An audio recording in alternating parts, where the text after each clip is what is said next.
Extra voice. It started as a typical family evening. The four of us, me, my wife Anna, our 11-year-old son Caleb, and our 8-year-old daughter Sophie, were gathered in the living room, a big bowl of popcorn sitting between us on the couch. The old television flickered as we watched a home video we'd recorded just a few weeks ago on our trip to the state park. The screen showed us sitting on a checkered blanket, the kids laughing as they tried to catch falling leaves, Anna teasing Caleb about his messy peanut butter sandwich, and me attempting to start a fire in the pit, failing miserably until Anna stepped in and did it with one flick of her wrist. We were all happy, carefree. It was one of those perfect days you never realize you'll miss until much later. The video played on, our voices filling the room, cheerful, familiar, safe. And then, in the middle of it all, something changed. It was barely noticeable at first. A soft whisper, like a gust of wind sneaking through the trees. Just a second-long noise that didn't belong. My mind registered it, but I brushed it off. Probably just the sound of the leaves rustling, I thought. But then it happened again. This time, I noticed something strange, something inhuman about it. A low murmur, quick but distinct, slipping between our voices like it had always been there, hiding. Anna must have sensed something too, because she reached for the remote and rewound the video a few seconds. We all leaned in, listening intently. The laughter, the jokes, the fire crackling, the kids bickering over a juice box, and then, between it all, something else. A voice. Not ours. Anna paused the video, and we sat in silence for a moment. "Did you hear that?" she asked, her voice unnaturally tight. "Yeah," I said. My throat felt dry. Caleb scrunched his face in confusion. "What was that?" I picked up the remote and rewound it again. This time, I adjusted the volume, letting the sound fill the room. The whisper came again, but it was still too faint to understand. Just a murmur, a breath, a presence that shouldn't have been there. A cold chill ran down my spine. Anna turned to me. "Maybe it's just interference from the wind? Or maybe we picked up someone talking nearby?" But we both knew better. We had been alone in that part of the woods. There were no other people. No hikers. No stray voices that could have accidentally made their way into our recording. I hesitated, then pressed play again, this time inching the volume up even higher. The video continued. Our voices sounded normal, overlapping as we teased each other and played with the kids. But then, just as I threw another log onto the fire, the whisper came again, louder this time. And suddenly, it wasn't just a whisper anymore. It was words. 2 words, low and deliberate, slipping between our laughter. "I see you." My breath hitched. Anna's hand shot up to her mouth. Caleb and Sophie clutched each other on the couch. I grabbed the remote and paused the video. The living room felt colder. A thick, unnatural silence settled between us, like something had crawled out of the TV and was now watching us, listening, waiting. "Play it again," Anna whispered. I hesitated. Every instinct told me not to. But my fingers moved on their own, pressing the button. The video rewound. Played. The words came again.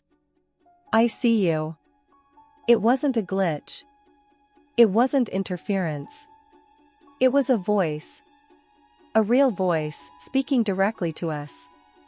And it wasn't there before. My heart pounded against my ribs. Something about the tone, it wasn't a threat. It wasn't angry or mocking. It was worse than that. It was neutral. Observing. Like someone watching from the dark, making a simple statement of fact. I turned off the TV. The room fell into silence. I could hear the wind outside, the occasional creak of the house settling. Everything felt normal. But it wasn't. Because in that moment, we all knew. We were not alone. We all stared at the screen like it was something cursed, something that could come alive at any second. My sister sat with her hands clenched so tightly that her knuckles turned white. My parents stood behind us, barely breathing. There was something unreal about it all. Just moments ago, we had been laughing, reminiscing about that day, and now the silence had swallowed us whole. I don't know why I pressed rewind. Maybe I wanted to convince myself that we had imagined it, or maybe something else, something dark and sticky, had already wrapped itself around my thoughts.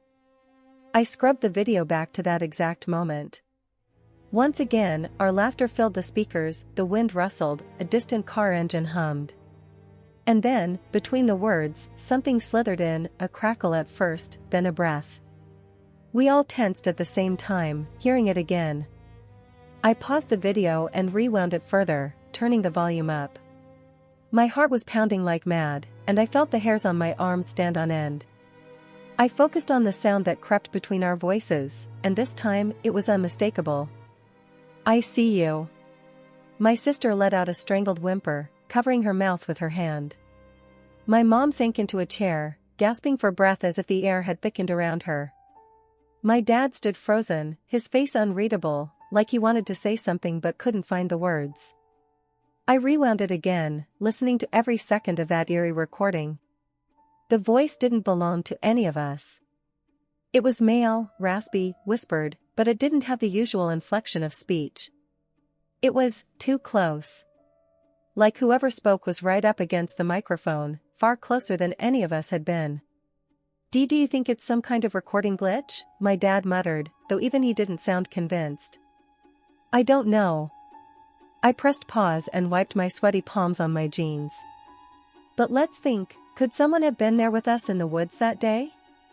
Mom shook her head. "It was just us. We checked the whole area. No one was there." A slow, creeping panic crawled up my spine. Because if no one was there, then who had spoken those words? My sister grabbed the phone and started zooming in on the video, dragging her finger across the screen. We all leaned in. Tall trees, green leaves, sunlight piercing through the canopy. I knew this shot, I had taken it myself, sweeping the camera around to capture the beauty of the place. But back then, I hadn't seen it. A dark figure between the trees. Standing off to the side, blurred slightly, out of focus because the camera had been trained on us. It was barely noticeable if you didn't know where to look. Mom let out a shaky breath. "That's just a shadow. A trick of the light." I zoomed in further, even though the image was already breaking down into pixels. No. It wasn't a shadow.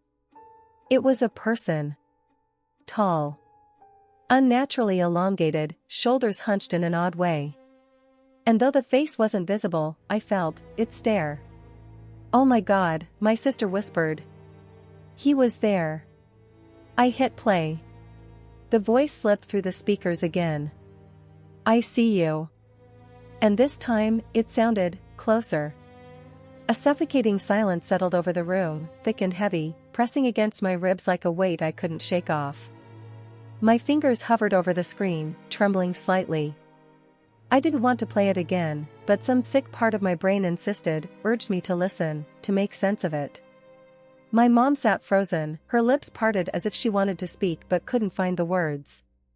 My dad rubbed his temples, his expression clouded with something between fear and rational denial. My sister just kept staring at the screen, her face pale, her eyes too wide. "We should delete it," she whispered finally, her voice barely more than breath. "Just delete it, now." But I didn't move. My mind raced. Deleting it wouldn't erase what we had heard. What we had seen. The voice, the figure, whoever, whatever it was, had been there with us. And we hadn't noticed. "No," I said slowly, my own voice unfamiliar in my ears. "We need to check the rest of the video." My sister shot me a horrified look, but before she could argue, I scrolled forward, pausing every few seconds to analyze the footage. The trees swayed. Shadows shifted. Our voices carried through the air, casual and carefree, unaware. For a long stretch, everything seemed normal, just a family enjoying a day in the woods. And then, just as I started to believe that maybe we were overreacting, the camera shifted, and for the briefest second, I saw it again. That figure. Closer. My stomach turned to ice. It had moved. It wasn't standing in the same spot as before, it was nearer now, still slightly out of focus, still lurking just at the edge of the frame. "Oh my God," my sister whimpered. "No. No, no, no." I scrubbed forward again, pulse hammering against my skull. There was another shot where the camera panned across the trees, and there, right behind us, partially obscured by branches, it stood again. My breath hitched. It wasn't just watching. It was following. My dad shot up from the couch. "That's it. This is just some glitch. A trick of the light. We're scaring ourselves over nothing." But his voice wavered. He didn't believe his own words. A trick of the light doesn't move. It doesn't whisper into a microphone. It doesn't follow you through the woods. I gritted my teeth and forced myself to keep watching. My hands were clammy, but I gripped the phone tighter, scanning every frame. And then, towards the very end of the video, right before we had packed up to leave, there was a moment where the camera tilted as I adjusted my grip. For half a second, the lens pointed directly behind us. The figure was no longer hidden. It was standing in the open. Tall. Wrong. Close enough that, if we had turned around, we would have seen it. Something about its shape, its posture, it didn't look entirely human. The proportions were off. The limbs too long, the head slightly tilted in a way that made my stomach churn. And that's when the final whisper came through the speakers, drawn out, low, curling into my ears like smoke. "I see you." My sister screamed and threw the phone. It clattered to the floor, the screen going dark. Mom gasped, her hands covering her face, while Dad stood stiff, his jaw clenched so tight I thought his teeth might crack. For a long moment, none of us spoke. And then my phone lit up on its own. A notification. New video saved to gallery. But none of us had pressed record. A cold weight settled in my stomach as we all stared at the glowing screen on the floor. No one moved. No one breathed. My mind struggled to process what I was seeing, what I was feeling. It was impossible. We hadn't recorded anything. We hadn't touched the phone since my sister had thrown it. And yet, a new video sat there, waiting for us. My dad was the first to react. He stomped forward, snatched the phone up with shaking hands, and for a second, I thought he was going to smash it against the wall. But instead, he turned the screen toward us, his face pale and tight. "I'm playing it," he said, voice flat, almost mechanical. "We need to know." I wanted to scream that no, we didn't. That some things should stay unseen. But my body was frozen, my breath caught in my throat, and before I could gather the strength to protest, his thumb tapped the screen. The video started. At first, it was just darkness. A deep, suffocating black, as if the camera had been covered. Then, slowly, the image flickered to life, dim and grainy, but unmistakable. It was us. Sitting on the couch. Right now. A strangled gasp caught in my mother's throat. My sister clamped a hand over her mouth, eyes brimming with tears. Because this wasn't old footage. This wasn't from the woods. This was our living room, our exact positions, recorded from an angle that should have been impossible. And worst of all, there was something standing behind us. A tall, shadowy figure loomed over the couch, its head tilted in that unnatural way, its limbs too long, too stiff. It was right there, just inches away from where we sat. But when I turned, when I whipped my head around, scanning the dimly lit room, nothing was there. Nothing that I could see. But on the screen, it was moving. Slowly. Methodically. Leaning closer. I heard my mother whispering a prayer under her breath, her voice shaking. My sister was full on crying now, her body curled in on itself like a child. My father, strong, logical, unshakable, just stood there, gripping the phone so hard his knuckles turned white. And then the figure lunged. The screen went black. The phone died. The room plunged into silence, thick and unnatural, as if the very air had been sucked out. I could hear the blood pounding in my ears, my heart beat a frantic drum against my ribs. I didn't want to move. I didn't want to breathe. Then the TV flickered on by itself. The screen was blank, humming with static. But through that static, something moved, something shifting, something stepping forward from the depths of the screen. A shape, a figure, reaching toward us. The power cut out. Darkness swallowed the room. And in that suffocating blackness, right before I squeezed my eyes shut, I heard it breathing.